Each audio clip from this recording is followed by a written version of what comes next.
After hearing all this talk about Balatro being potential game of the year and hooking you for hours, I had to download the game for myself to see because from the outside it looks like some playing card game that will get boring after an hour max.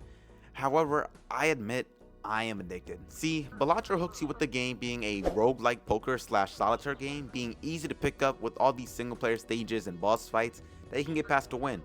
Until you lose once and see that all your progress is gone. Yeah, like those 30 minutes never happened. Apparently in this game you put everything on each stage for maximum profit, which ends up making the process so much harder. Like way harder.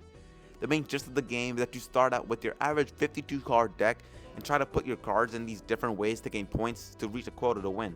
And as you progress these levels, the quota increases exponentially, making it not so easy to win after the third or fourth ante. But luckily the game provides you with these joker cards, which is a way to somewhat cheat to make it a lot easier to reach those increasing quotas. Whether that's increasing your points, multipliers, or your coins to buy more joker cards.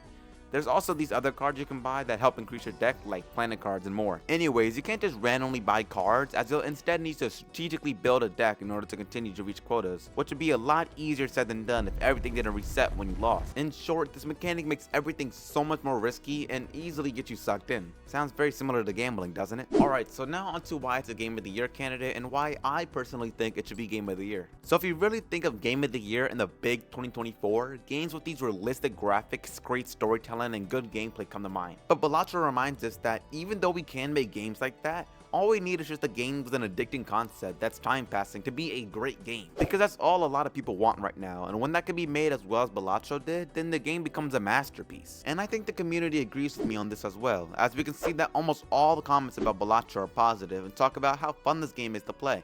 Even to the point where people would vote for Balatro over other candidates. And remember, Balatro is an indie card game against these multi-million AAA titles. So if any of this helped you at least understand something about Balatro, then leaving a like definitely helps.